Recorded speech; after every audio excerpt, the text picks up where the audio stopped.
मैं हूं मोइन शेख और आप देख रहे हैं मुमरा टाइम। दोस्तों, इस वक्त हम मौजूद है खौसा एमयूएलई का जो सरकारी अस्पताल है, ठीक बिल्कुल उसके सामने। और आप देख सकते हैं कि यहाँ पे इंडियन यूनियन मुस्लिम लीग की जो फरज शेख है, वो अपने साथियों के साथ में यहाँ पे भूख हड़ताल पे बैठी है अस्पताल के निजीकरण को लेके। और उनके साथ में जो मुख्य अतिथि है, जो महाराष्ट्र प्रदेश के जनरल सेक्रेटरी है, वो भी यहाँ पर आए हुए अब्दुल रहमान साहब, वो भी उनका साथ दे रहे हैं इस भूख हड़ताल में। और हम आपको बता देंगे, एक दौर चल पड़ा है शहर के अंदर, जो यहाँ की जो सरकारी जो विभाग है उनको प्राइवेट करने का, चाहे वो कचरा विभाग हो या स्टेडियम हो और या फिर तो बिजली विभाग हो। जिस तरीके से बिजली विभाग को भी प्राइवेट कर दिया गया, टोरेंट को दे दिया गया, और जिस तरीके से टोरेंट जुल्म और सितम ढा रही है पूरे मुमरा कौसा के लोगों पे, वो किसी से छुपा नहीं है।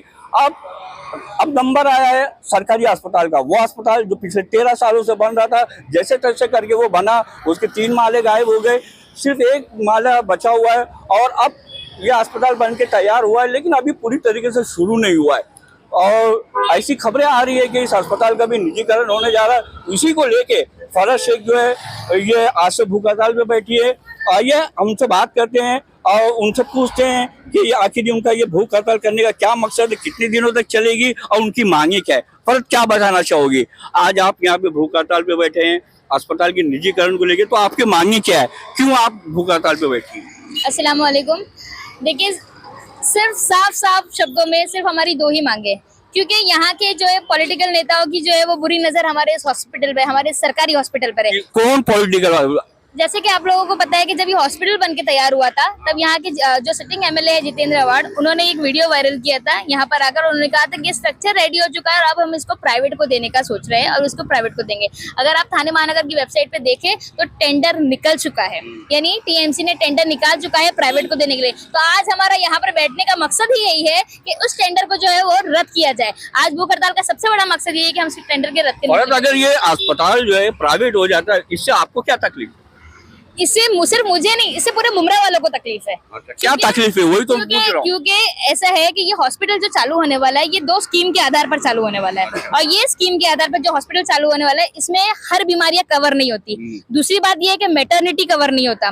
कल को अगर रोड एक्सीडेंट हो जाता है या कुछ भी तत्कालीन कोई भी आपत्ति आ जाती है, तो आप इमरजेंसी में इस हॉस्पिटल में नहीं आ सकते। बहुत सारे लूप होल्स है जो हमने टीएमसी को बाकायदा, मैंने कमिश्नर साहब को गिनवाए हैं कि यहाँ पर ये सारी चीजें, ये स्कीम बेस चालू होगा तो इसमें हम लोग हर कोई फायदा नहीं उठा पाएगा। जो स्कीम के अंदर बैठेगा बस उसी को इसका फायदा होगा। और दूसरी बहुत इंपॉर्टेंट बात, मान लो अगर मैं किसी परिवार में से अगर मान लो एक व्यक्ति जो है वो बीमार पड़ गया और उस स्कीम का फायदा उठा लिया, और उसी साल में अल्लाह न करे लेकिन अगर दूसरा व्यक्ति बीमार पड़ जाता है और उसको स्कीम की जरूरत पड़ती है, तो वो अपना इलाज नहीं करा सकता। और अगर उसको बहुत ज्यादा नीड है तो वो 1 साल रुक नहीं सकता। तो ये सारी बहुत ड्रॉबैक्स है इस हॉस्पिटल के प्राइवेट होने पर। तो इसीलिए हम चाहते हैं कि हमको ऐसा हॉस्पिटल नहीं चाहिए। हमको सिर्फ ऐसा हॉस्पिटल चाहिए जो सर के बाल से लेकर पैर के नाखून तक जो है वो कम पैसों में, कम दर में अच्छा स्वास्थ्य दे सके।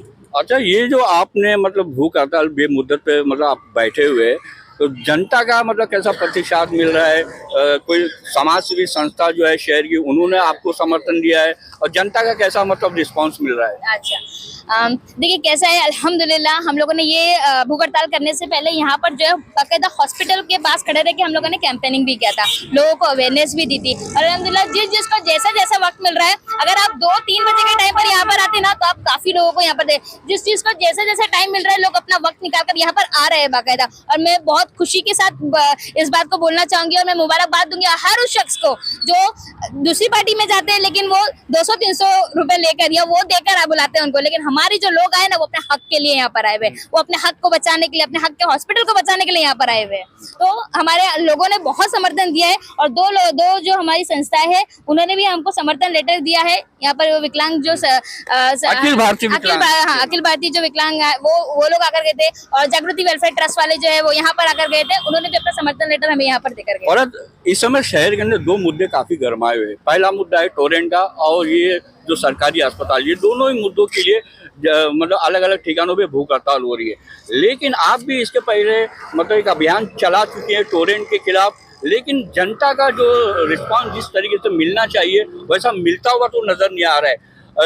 आपको नहीं लगता कि जनता को मतलब ये जो इस तरह के जो भूख हड़ताल होते हैं, जो आंदोलन होते हैं, उसमें उतर के मतलब जो बैठा है भूख हड़ताल या आंदोलन छेड़ा है, उसका समर्थन करना चाहिए? वो समर्थन मिलता हुआ दिखाई नहीं देता, इसके पीछे क्या कारण है? नहीं नहीं, कैसा है, अल्हम्दुलिल्लाह मुझे इस बात की खुशी है कि आज मेरे साथ जो लोग यहाँ बैठे हैं और जो पिछले टाइम पे भी आकर गए हैं, उन लोगों ने ये कहा कि हम चलते हुए देखे कि आप लोगों ने इस मुद्दे पर जो है वो भूख हड़ताल किए, तो लोग आकर जुड़े और हमारे साथ बैठकर जा रहे हैं। तो कहीं ना कहीं लोगों का समर्थन मिल रहा है, लेकिन मैं चाहती हूँ कि यहाँ के लोग और जागरूक हो और अपने हॉस्पिटल को बचाने के लिए यहाँ पर आए और हमें सपोर्ट करें। आपकी भूख हड़ताल कब तक चलेगी? ये हमारी भूख हड़ताल बेमुद्दत रहेगी, जब तक हमारी मांगे पूरी नहीं होगी हम भूख हड़ताल से नहीं उठने वाले हैं। तो दोस्तों, ये थी फराह शेख। अब हम बात करेंगे महाराष्ट्र प्रदेश के जो महासचिव है अब्दुल रहमान साहब। सर, क्या बताना चाहोगे? ये अस्पताल जो किसी तरीके से बन के तैयार हो गया, अब चालू होने की कगार पे, लेकिन उसके पहले इसे प्राइवेट करने की बातें जो सामने आ रही है, उस पर आपका क्या कहना है? आज जो है हर सरकारी जो इंस्टीट्यूशंस है उसको प्राइवेटाइज किया जा रहा है। जो स्लोगन लेकर करके 2014 में सरकार आए थे, बीजेपी सरकार, सबका साथ सबका विकास, यहाँ पर भी हुई। ये यहाँ पर भी ऐसा उल्टा समझाया गया कि ये प्राइवेटाइज होगा तो सबको भला होगा, लेकिन प्राइवेटाइज होगा, जैसे इन्होंने कहा, बिलो पॉवर्टी लाइन की जो लोग हैं वो यहाँ के कर्ज से जो है भुगत नहीं पाएंगे। और उनका अभी इन्होंने जो स्कीम की बात बताया, मैंने ये से सुना है कि 2.5 लाख रुपए का स्कीम है। समझो अगर कुछ जरा एक ऑपरेशन भी, एक हार्ट पेशेंट भी बन जाता है एक घर के अंदर, जो कुछ होता है ऑपरेशन या स्टेंट का ऑपरेशन होता है या तो बाईपास जो भी होता है, तो उसमें वो स्कीम उसे एक ही आदमी में खत्म हो जाएगा। तो ऐसे बहुत सारे ड्रॉबैक्स है। और इस किस्म की जो सिविल और सरकारी हॉस्पिटल्स जो है, हमने पहले भी, मुस्लिम लीग ने पहले भी जो है इसके लिए काम किया है, बॉम्बे के अंदर भी इसके हमेशा होते आया है। और हम चाहते हैं कि लोग जो यहाँ के मुमरा जो निवासी है वो लोग ये समझे उनका लेजिटिमेट राइट है, संविधान में उनको हक दिया है, उनको अधिकार दिया हुआ है। क्योंकि मैंने ये भी सुना कि यहाँ पर ये भी कहा गया फर्ज है कि आप परमिशन नहीं मिलेगा। परमिशन की हमें ज़रूरत नहीं है, हमें पुलिस को इंटीमेशन देना है। हम लोग यहाँ पर जो संविधान में जो अधिकार है वो अधिकार के हिसाब से हम यहाँ पर एहतजाज करेंगे। और यहाँ मैं यहाँ मुमरा वासियों को भी बताना चाहता हूँ, आप लोगों को भी कोई किस्म के डर की ज़रूरत नहीं है। आप अपने जो मांगे हैं, अगर जन विरोधी कोई भी काम सरकार की तरफ से होता है तो आपको पूरा हक है कि आप जो है आपका एहतजाज जगह है उसका अपोज करके दिखाए, ताकि उन लोगों को आके कोल्ला पकाम है। अगर आप लोग घर के अंदर बैठे रहेंगे खामोशी से, ये क्या और भी चीज़ें होएगा। फर्ज से कि अकेली जो एक पार्टी भी अगर होगा, कुछ भी अगर यहाँ पर लोगों के सपोर्ट से सरकार बनाती है पब्लिक, सरकार गिराती भी है पब्लिक। आपने यहाँ के लोगों को, मुझे आपके माध्यम से मैं यहाँ के लोगों को बताना चाहता हूँ कि आपने यहाँ के लोगों को जो है जो कॉर्पोरेटर्स को चुन के भेजा है आपके हक की लड़ाई लड़ने के लिए। उन्होंने हाउस में इस बार इस मुद्दे के बारे में कुछ भी जो अपोज नहीं, कुछ आवाज़ नहीं उठाया। तो आप लोगों को चाहिए कि आप लोग खुद जो है, जब आपके चुने हुए लोग अगर आपका काम नहीं कर रहा है, आपको चाहिए कि इस किस्म के आंदोलन के साथ दे करके जो है सरकार को मनाए। क्योंकि अगर कोई डंडस वगैरह डाल करके इसकी चला गया हाथ से, फिर यहाँ के लोग कुछ करने से आएंगे। और मैं यहाँ के जो कॉर्पोरेट जो तबका है उनको भी मैं चेतावनी देना चाहता हूँ, ये पब्लिक प्रॉपर्टी है, उमरा के लोगों के टैक्स के पैसे से बना हुआ है। आप लोग इनको छीनने की कोशिश ना करें, जरूरत पड़ा तो मुस्लिम लीग लोगों को लेकर के, सही मुद्दों को लेकर इससे भी बड़ा से बड़ा आंदोलन करने के लिए तैयार है। तो दोस्तों, ये थे अब्दुल रहमान साहब, जो महाराष्ट्र प्रदेश के ये मुस्लिम लीग के महासचिव। इनका कहना है कि लोगों को मतलब ये जो भूख हड़ताल हो रही है उसका समर्थन करना चाहिए। जब तक पब्लिक का समर्थन नहीं मिलता है तब तक कोई भी आंदोलन हो वो कामयाब नहीं होता है। तो दोस्तों, इसी विषय पर बात करने के लिए हमारे साथ कलवा मुमरा विधानसभा के जो अध्यक्ष है जहांगीर भाई, वो भी यहाँ पे मौजूद है। हम उनकी भी प्रतिक्रिया जानने की कोशिश करेंगे कि देखते हैं क्या कहते हैं, उनका इस पूरे मामले पे क्या कहना है। जहांगीर भाई, आप भी भूख हड़ताल पे बैठे हुए, जो आप लोगों की मांगे, जैसा फरत ने बताया, जब तक वो पूरी नहीं होती आप लोग यहाँ से नहीं उठने वाले। तो क्या बताना चाहोगे, अगर ये अस्पताल जो प्राइवेट हो जाता है तो लोगों की क्या क्या परेशानियाँ हो सकती है? अस्सलाम वालेकुम। देखिए, अल्लाह ना करे, खुदा ना खास्ता, अगर ये प्राइवेट हो जाता है तो मैं मुमरा के शहर के जो उद्योगपति हैं उनको भी बताना चाहूँगा, जो मेरे गरीब भाई बहन हैं उनको भी बताना चाहूँगा, अल्लाह ना करे, खुदा ना खास्ता, अगर किसी के घर में किसी के बच्चे का या कोई भी तरह का एक्सीडेंट हो जाता है और अगर वो 70% के ऊपर का डैमेज है तो उसको यहाँ पर भर्ती नहीं किया जाएगा, उसका इलाज यहाँ नहीं हो पाएगा। वो इसलिए नहीं हो पाएगा क्योंकि वो इमरजेंसी बेसिस पे यहाँ पे सुविधाएं उपलब्ध नहीं होंगी। उसके लिए आपको भेजा जाएगा गवर्नमेंट हॉस्पिटल, क्योंकि उसके लिए आपको जो है पुलिस के डॉक्यूमेंट्स वगैरह सारे लगते हैं। उसके बाद में अगर अल्लाह ना करे कोई 90% तक की या 99 के करीब कोई अगर जल जाता है तो उनके लिए भी बहुत ज़्यादा तकलीफ़ की बात हो जाएगी। तो ये ऐसे काफ़ी सारे लूप होल्स हैं इसके अंदर, जो हमारे मुमरा के शहर के लोगों को इस चीज़ों की तकलीफ़ होगी। और वैसे भी मुमरा के शहर के तो लोग, पब्लिक को तकलीफ होगी, बात तो सही है। अगर ये प्राइवेट हो जाता तो जनता को ही तकलीफ होगी, तो जनता को क्या करना चाहिए? देखिए मुमरा के शहर के लोगों को ये सोचना और समझना बहुत ज़रूरी है कि हम लोगों ने जिन लोगों को मौका दिया है ना, उन लोगों ने हमारी हर चीज़ों को बेचकर खाने की, या तो उसको बेच करके या किसी और के हाथ में देने की, और हम लोगों को लावारिस छोड़ने वाला काम किया हुआ है। अब जो है हमको हमारा हक और फ़र्ज समझना पड़ेगा। अब मुमरा के शहर के लोगों को खुद रोड पर आकर अपना हक के लिए हक की लड़ाई लड़नी पड़ेगी। मैं मतलब जनता को सड़क पे उतरना पड़ेगा, आपका कहने का मतलब ये है? बहुत ज़रूरी है, बहुत ज़रूरी है, सड़कों पर उतरना पड़ेगा।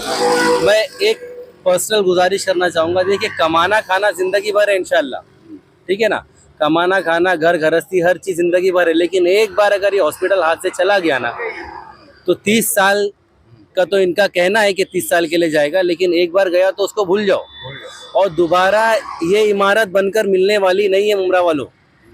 तो ये आज मौका है, सिर्फ टेंडर निकला है, टेंडर पास होने के पहले बहुत ही अहम टाइम जो चल रहा है, इसको बहुत गंभीरता से लेने की ज़रूरत है, उसको समझने की ज़रूरत है कि ये हॉस्पिटल एक बार अगर हाथ से चला गया तो ये दोबारा नहीं मिलने वाला है। तो दोस्तों ये थे जहांगीर भाई, जो कलवा मुमरा विधानसभा के मुस्लिम लीग के अध्यक्ष है। यहाँ पे कुछ आम नागरिक भी आए हुए अपना समर्थन देने के लिए फरज शेख को, हम उनकी भी राय जानने की कोशिश कर रहे हैं। सर क्या नाम है आपका? मेरा नाम जमाल शेख है। अच्छा अच्छा। और यहाँ आप यही मुमरा से? हाँ, मैं मुमरा से है। और सर मेरा आपसे सवाल रहेगा कि आज बिजली विभाग वो भी प्राइवेट कर दिया गया, टोरेंट के मतलब हाथों में चली गई है वो, अब अस्पताल को भी निजीकरण की जो बातें सामने आ रही है, उस पर आपका क्या कहना है? जी, यहाँ पर मेरी शिरकत खुद इस बात का सबूत है कि मैं बिल्कुल इनफरादी तौर पर यहाँ पर शरीक हुआ हूँ मुद्दे को देखकर। अच्छा। और जिस तरह से मामला चल रहे मुमरा कौसा में, जब टोरेंट का मामला था, टोरेंट के भी वही हालात है। बस ऐसा लग रहा है कि कोई जोंक है जो ना इंसान के जिस्म में ना चिपट के जो है ना उसका खून चूस रही है। कुछ मामला बिल्कुल इसी तरह के हैं कि जो प्रशासन ने जो एक तो टोरेंट का प्राइवेट को दिया, जिसकी वजह से पूरा के पूरा जो है ना बिल का मामला जो है ना वो गरीब बेचारे मर गए। अगर एक लाइट और एक फैन चलाते हैं तो उनको 1500 से 2000 रुपये बिल आता है। और ऐसे ही ये जो हॉस्पिटल था, ये बरसों से हम सुनते आ रहे हैं कि ये हॉस्पिटल जो है ना सरकारी हॉस्पिटल बनेगा। तो हमारे जहन में एक नक्शा था कि जब हम बम्बई में नायर हॉस्पिटल में या हम केम हॉस्पिटल में जाते हैं तो हम एक अभी पैसे लगते हैं, 5 या 10 रुपया लगता है अभी भी फॉर्म का। तो जहन में नक्शा था कि मुमरा में भी अगर ऐसा हॉस्पिटल बनेगा तो 10 रुपया फॉर्म देकर निकाल लेंगे लोग और हॉस्पिटल में अपना इलाज कराएंगे। आपको बखूबी मालूम है कि मुमरा की एक बड़ी आबादी जो है ना पहाड़ी की झोपड़पट्टियों में रहती है। गरीब तबके का शहर तबके का यहाँ पर बड़ी तादाद है जो झोपड़पट्टियों में रहती है और रोड पर ख्वांचे लगाते हैं, सब्जियां बेचते हैं या फुगे बेचते हैं। इस तरह की बड़ी आबादी भी यहाँ पर मौजूद है। तो वो आबादी के इलाज के लिए ना कोई सुविधा नहीं है मुमरा में। और ये हॉस्पिटल जो था वो इस बात का हमें यकीन था कि हॉस्पिटल जब बनेगा तो बेचारे गरीब लोगों के जो है ना इलाज के लिए जो है ना सहूलियत मुहैया होगी।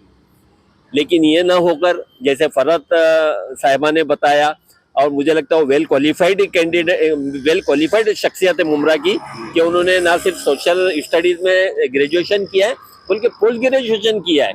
और इस नाते उनका बहुत आदर भी होना चाहिए, सम्मान होना चाहिए, उनकी बात को वजन होना सर चाहिए। ये अस्पताल का निजीकरण नहीं होना चाहिए, इसके लिए शहर की जनता को क्या करना चाहिए?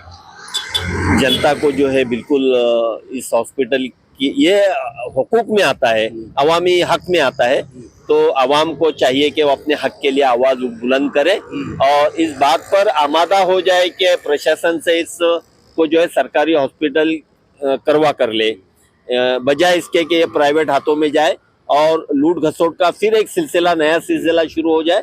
तो उसकी बजाय ये कि सरकारी हॉस्पिटल जैसे सरकारी और हॉस्पिटल मुंबई में चलते हैं वैसे ही ये सरकारी हॉस्पिटल ये सब प्राइवेट निजीकरण नहीं होना चाहिए, सरकारी अस्पताल बना है, इसको सरकारी ही रहने दिया जाए। सरकारी ही रहना चाहिए। बिल्कुल। क्योंकि बता दें कि इस समय शहर के अंदर दो अलग अलग जगहों पे दो बड़े बड़े मुद्दों को लेके विरोध प्रदर्शन हो रहा है, भूख हड़ताल हो रही है। एक तरफ जहाँ MM के सेफ पठान मैक कंपनी के पास भूख हड़ताल पे बैठे अपने साथियों के साथ, तो यहीं आप देख सकते कि फरज शेख भी यहाँ पे बैठी हुई है, उनके समर्थन में काफ़ी लोग भी बैठे हैं यहाँ पे। जो अब्दुल रहमान साहब जो महासचिव है इंडियन यूनियन मुस्लिम लीग के, वो भी मुख्य अतिथि के तौर पे यहाँ पे मौजूद है। अब देखने वाली बात ये होगी कि ये भूख हड़ताल जो आज से शुरू हुई कितने दिन तक चलती है और उसको कितनी कामयाबी मिलती है, जनता का कितना समर्थन मिलता है, ये अभी देखना बाकी है। कैमरामैन रिजवान शेख के साथ मैं मोइन शेख, मुमरा टाइम्स के लिए।